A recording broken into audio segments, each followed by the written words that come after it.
Hi, this is Ruth Theresa with One Inspiring Woman, and today I'm answering a Dear Ruth Theresa question. Hi, my name is Ruth Theresa with One Inspiring Woman. I'm an intuitive psychic medium here in the Sugar Land area. That's just outside of Houston. I work with my angels and guides to assist my clients in many areas of their lives, to bring them special messages from loved ones who have passed, to dialogue with their angels for guidance into their own situation, or to assist them with their own psychic abilities. If you like my content, please make sure to subscribe, like, and comment.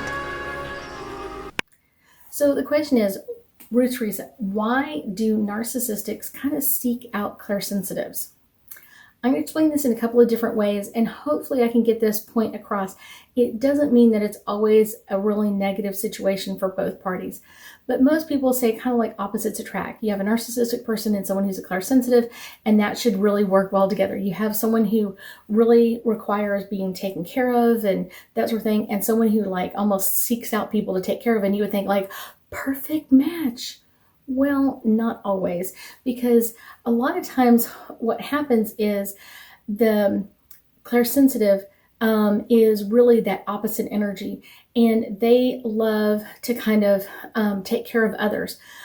But the narcissistic never gets filled up. There's never a point where they go, done, I'm finished, I'm happy, I'm content. There's always something else that they want. And if they don't get what they want, they kind of get like loud and crabby and all this kind of stuff. And they just thrive on kind of like this admiration. They need people to want them. They need people to be around them, to kind of take care of them and do things for them. And that's okay for a while. But eventually the clairsensitive goes, I'm wiped out. I'm like exhausted. I can't deal with this anymore. And that's where we kind of get into the bad part about being a clairsensitive in this relationship. Clairsensitives are really emotional, and they have a lot of empathic abilities, and they absorb the feelings. And when they're around someone who has negative feelings, like I said, a narcissistic person is always like, the attention has to be on me constantly, constantly, constantly. And what happens is the person keeps trying to like give them more what they want, but it's one of those that clairsensitive is going, I've given you everything. I can't give you anything else. I'm just wiped out. And the narcissistic person is going, I still need more. I need more. I need more. I need more. And it becomes kind of like this kind of fatal attraction, kind of love interest kind of thing. It really does wear out the clairsensitive because they can't handle it anymore. And the narcissistic person is still going, I require more. And because it's one of those, the clairsensitive, that's all we ever want to do is kind of like take care of other people or help other people or listen to them and kind of help them with what's going on. Yet at the same time, it's kind of like this fatal attraction energy of like that narcissistic person never gets filled up. That hole just never fills up because it wasn't really meant for that clairsensitive to do it. It's meant for that narcissistic person to do it, but they're never looking inside themselves going like, how can I fill this hole? They're always reaching and grabbing for someone else to fill it. And the other part of this is kind of clairsensitives are really kind of usually bad at setting healthy boundaries. And so when the relationship first begins, that clairsensitive is like, oh, they're so sweet and they're so kind. That's kind of the honeymoon phase of it. That narcissistic person is being like putting on their best show. They're showing you how well adjusted they are and how they're talking to you about like, you're so great, you're so wonderful. That's the honeymoon phase. And then eventually that narcissistic person will turn on a dime. And then all of a sudden you're like, whoa, where did this come from? And usually the first couple of times that this happens, as they're getting that clairsensitive to fall in love with them, they're kind of dealing with like, wow, this is overwhelming. That clairsensitive is like, wow, they're really into me and they really care about me and they're listening to my stories and that sort of thing. But really what that narcissistic person is doing is finding out where your weak spots are. When you tell them about the story of what happened to you as a kid, they're going to use that later on for you. They're going to show you how much they can hurt you with that same story. And I know it sounds really, really bad, but it can really be terrible when this happens, because the more you kind of show them who you are, that clairsensitive shows the narcissistic who they are, it just overwhelms them. And they're like, wow, they really care for me. And then they turn all of those stories against them. Well, you're a bad daughter because your mom said you were. And you're like, now you're using things against me. But by then, usually the clairsensitive's like too far into the relationship to kind of get out at this point. The narcissistic really does, during that honeymoon phase, really kind of show their false face, is the best way to put it. They're charming and sweet and smart and sensitive and taking care of the other person. But if something doesn't go their way, they are going to freak out, because narcissistic people love drama and trauma, and they love the chaos of all of it. They just thrive on it, because the more there is going on, the more they're pulling people's strings, the more that they're manipulating other people, the more they're kind of bringing more people in. And that clairsensitive is going like, wait, I thought I was enough for you, but now you're bringing in more people, or you're bringing in my family or whatever else. And it's kind of in an unhealthy way of showing you like, this isn't going well. This is not going to end well, because all they're doing is pushing more of that negative energy at you constantly. And they're going to kind of like let you know by the way they react to you if you're doing something right or wrong. And so it's kind of, instead of going, I really don't care for that, they're going to freak out and have this drama, trauma, chaos going on to let you know that they don't like mayonnaise on their sandwich. It gets crazy. And so just so you know that this is kind of the crazy part of all of this. Hopefully I've explained this really well. There's a lot of back and forth with this, and not every relationship is 100% just like I've stated here, but I will tell you that most of them have these elements in it. Clairsensitives are really bad at setting healthy boundaries. Narcissistics are really bad about jumping over any boundary you ever thought you had. And it becomes this kind of like chaotic relationship that doesn't work out well for either one of them, because really the clairsensitive gets tired of just always giving, and the narcissistic person is never going to get fulfilled. So it's always like, you have to be giving me everything you have. Sorry, my foot popped. You always have to be giving them what they want or what they desire, or they get in this trauma thing over and over again, and they bring up drama and trauma and chaos until you kind of agree with it or kind of let it go so they can keep going on. And it just never really ends very well for either side, but I guarantee you it usually handles, the clairsensitive handles it much, much worse. So let's pull a couple of angel cards and get us a little bit more information about narcissistic people reaching out for clairsensitive. So the first card is manifestation. Really, that narcissistic person is manifesting a person that is just giving, because that's what they want. And they want someone who's just a giver. They give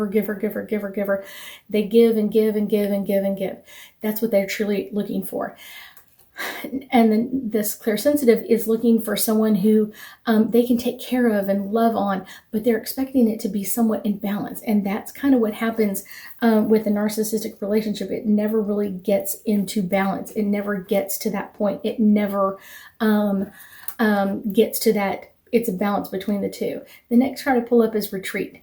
And this is something that usually the clairsensitives do at times. It's like we just kind of require that step back, that I need to take a break for myself, or I need to take time to myself, or I kind of want my own personal time. And when that happens, for the clairsensitive, the narcissistic person just freaks out, like, now you're leaving me. Oh my gosh, I thought you loved me. I thought you cared for me.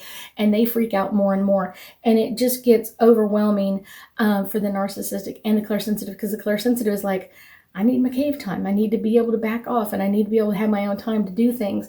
And when that doesn't happen for the clairsensitive, then they start getting grumpy, because it's like, I need to break from everybody else's energy.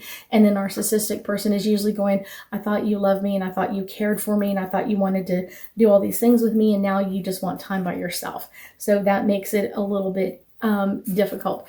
Divine timing. This card comes up because usually both parties are looking for somebody, and they're almost looking for what they're really looking for in the other person, but it's kind of off. It's kind of like it just doesn't quite line up.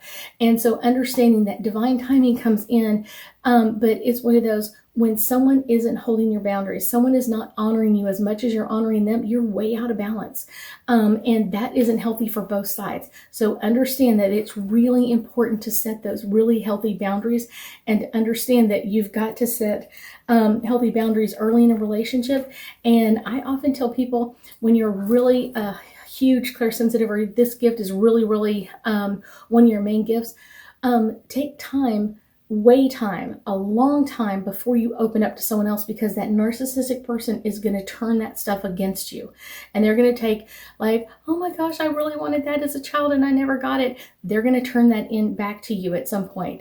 They're going to turn all those stories of this happened to me or that happened to me or whatever else, they're going to turn that into something that's bad and not good. And it just gets overwhelming.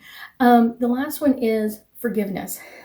So many times when they go through this cycle of this honeymoon phase for a period of time, and then the narcissistic person kind of like freaks out, and then the clairsensitive usually is kind of making up for it, even though it's not their fault, and then they kind of go through the honeymoon phase again, and this just goes over and over and over again. And usually it's the narcissistic person will kind of be like, it's my fault, I'm sorry, usually at the beginning, but after a period of time, they stop, like, they're like, oh, it's not me, it's all you. It's all you and what you brought into this relationship. So that can be the like horrible, terrible part of it, because at the beginning, they were kind of taking a little bit of their fair share of the relationship responsibilities, but after a while, they're putting it all on the other person. It's all your fault that this is going wrong. It's all your fault that I don't have what I want. It's all your fault that you're not doing what I need you to do. All of that, it just keeps getting worse and worse. And usually ends up the clairsensitive kind of keep, asking for forgiveness from the narcissistic personality, but they never really quite give it. And the clairsensitive kind of takes a long time to get over this, a long time to get through this. And it also takes a long time afterwards for the clairsensitive to kind of trust themselves again. It's like, I thought this is the person I was looking for, and now I'm wrong. And they start thinking like, wow, I'm a bad person, or my picker's wrong, or I don't know how to pick people. And it's really not. It's because the narcissistic person didn't show you who they were at the beginning, and then you fell in love with them, and then it kind of just goes spiraling downhill after that. And it takes a long time. Usually the narcissistic person finds someone else very quickly, because they're going to turn on the charm again. They're going to go through that honeymoon phase and kind of hold down all the crazy again. The clairsensitive is really kind of reeling with, how do I deal with this, and how do I trust myself after I've been through a relationship like this? How do I trust myself and kind of keep going into new things? And a lot of times those clairsensitives stay terrified of bringing another narcissistic in, so much so that sometimes they actually bring another one in because they're so afraid of doing it. They don't know what to stop. They don't know how to stop that cycle. And because they're worried about it so much, they almost like draw that negative energy into them. And so hopefully if you're in a relationship like this, that you kind of get some help. And the best way to do it is to seek out counseling and get someone to communicate with you, so you can start working on healing yourself, so you can move into a healthy relationship. I thank you so much for joining me today, and I know that we'll be talking again soon.